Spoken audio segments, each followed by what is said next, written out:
And I feel like we all do that when we do something that we've been doing for maybe years or even decades. How closely do we look at the labels or at the items when we go shopping? Maybe we see a certain brand and make an assumption about quality, or we see a certain symbol and make an assumption about sustainability. Or maybe we say, oh, I often go to this brand, they're worth my money despite any price hikes.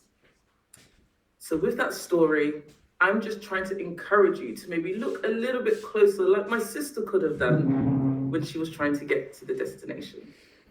But that story ended up fine. It was the day before. She was 4 hours late, but she arrived on time and everything was fine. But for us, with the impact of the fashion industry, time is running out. And that's why with this talk, I'm trying to give you more tools to empower you for your conscious consumer decisions. Now, I want to leave that story there and tell you a little bit about my mission. And that's what I just said, to help you shop smarter. So, in fact, I even wrote a book about it. It's called Look at the Labels. Any project manager, anyone who deals with change management, if you're going to make a change, start off small, start off simple. And that's why I implore you, if you're going to make even a small change, start by looking a little bit closer at those labels. Now, I am often referred to by myself as a boffin. For me, it's an unsung hero, if you will, in the back room of style. I like to crunch those numbers. I analyze size ratios, time to online, basket size analysis, shelf space performance, all these wonderful things which are exciting to me. But before I do lose you, I'll introduce myself. So remember that German that I said that I married a little while ago? My current husband, his name is Max Graf von Walderdorff. And so, as part of old German aristocracy, that means count. And so, after marriage, I became Jennifer Gräfin von Walderdorff, or on my book, because it's written in English, Countess von Walderdorff. Hi. So, that career that I was just talking about, that I didn't want to lose you on, that is the career of a merchandise planner, where I started my career in the fashion retail industry, where I actually spent the longest period of time. So from there, I wanted to get a little bit of a deeper scope on the data science to really nourish my skills on all of the assumptions that I was making as a merchandise planner. So I moved into data analytics, specifically predictive analytics. And I led teams who were buying the supply to enable them to supply the goods more efficiently. And that means less going into markdown and less wastage overall. But of course, I wanted to see more. I wanted to really get that global big picture and to see if some of my assumptions really were true.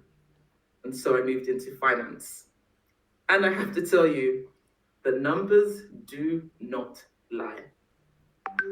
And so, with all of this information that I have, I've built up all of this data, understanding trends, the long lasting ones, the fleeting ones, the consumer data, the use of technology to really help take away all of that noise that you see when you go shopping, bombarded with messages and symbols and grand claims of how your life can be improved, maybe with the purchase of a specific item.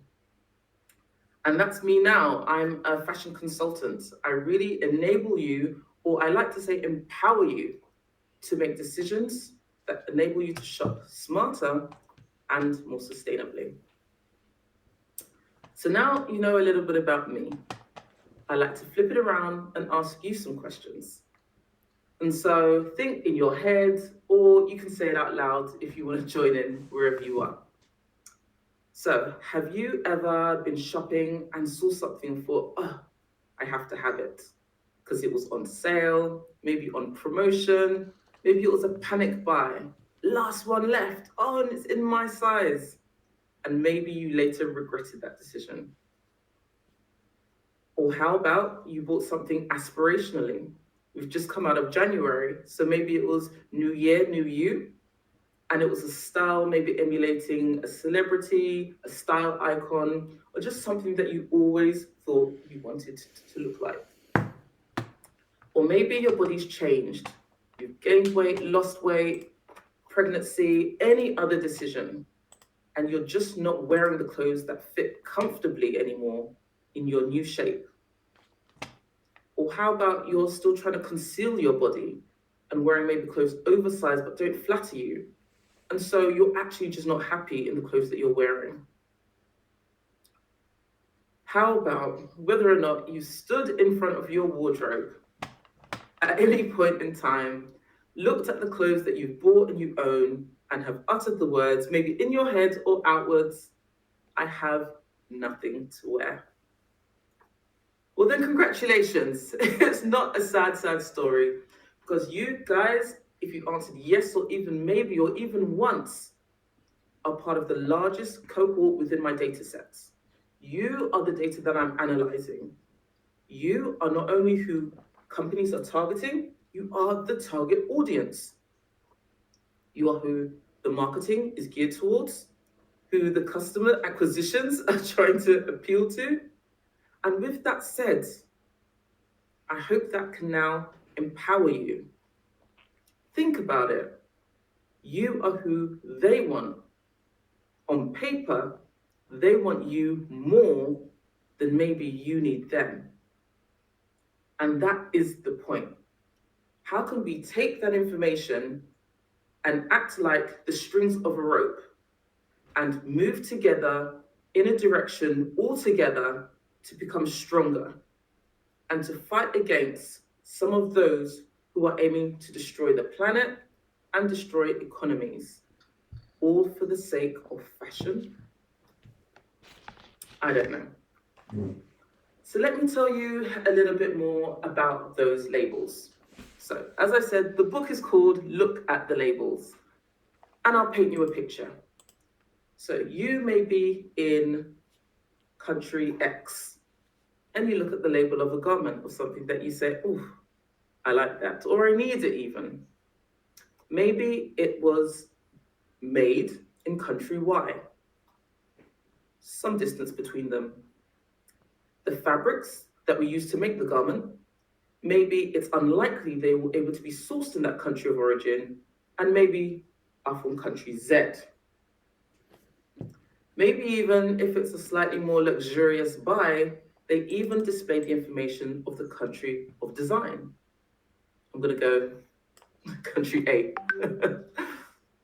And so that alone gives you a little bit more information on maybe the carbon footprint of what it took to get that country, that item, all the way to you. Maybe you ordered it online, and so it had to come through the mail. But you're not gonna sit there getting out your calculator and working these things out. These are for fashion consultants like me who enjoy doing the number crunching, who enjoy doing the analyzing of data, who enjoy using tech to, as I said, cut out the noise and make your choices more conscious, smarter, and hopefully more sustainable. So that's just one example. And then there are the other facts. Maybe you see on a label, oh, 100% recycled, not even realizing that maybe that 100% recycled is attributed to the swing ticket, not the actual garment itself. And there's just things to be mindful of. When we see recycled polyester, we say, great, something that's keeping fashion circular. But of course, it takes approximately 9 bottles, plastic bottles of course, to produce just one t-shirt. Now, of course, when you see recycled polyester, maybe you think, oh, it's from other recycled items, but it's so unlikely. It's more than likely to come from these bottles, and it's unlikely that a recycled t-shirt will go into another recycled t-shirt. And therein lies not an issue, but really a conundrum, that if you're taking this item, which now becomes the end of the life cycle, how well do you keep it, nurture it, and how long does it stay with you? And then there are, for those who are in charge of the washing, the laundry instructions. How to keep something looking its best to keep it for as long as it should last. If something tells you to only be washed at 60 degrees, which is a high energy wash, is it something that you really want and can hold on to? And then I talk about the high maintenance Hilda items, the dry clean onlys. You really have to factor into the cost of wear. So the cost to wear is really the principle where if you spend €100 or pounds for something, but you end up wearing it for 10 years, it's very small per wear versus something that doesn't last very long and you may have to be replacing that item continuously each year, or worst case, even on a shorter basis of time. So I say all that to say, look at the labels because there are a lot of information given to you, handed to you on a platter. You can walk around, of course, with my book, you can study it, and that would be great. But of course, this is the modern day. And as I mentioned earlier, the use of tech to help you out.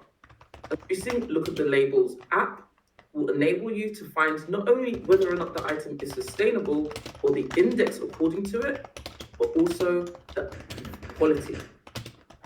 And so, one, sustainability is not always synonymous with the quality. And this isn't to say, hey, put that item down with a siren ringing to tell you not to buy.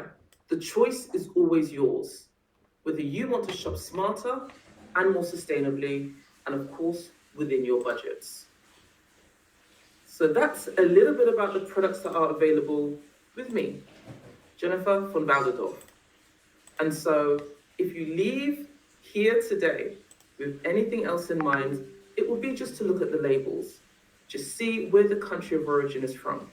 Look at the fabric to see if that fabric can actually be recycled. Can it be something that can be reused, or potentially how long will it even last?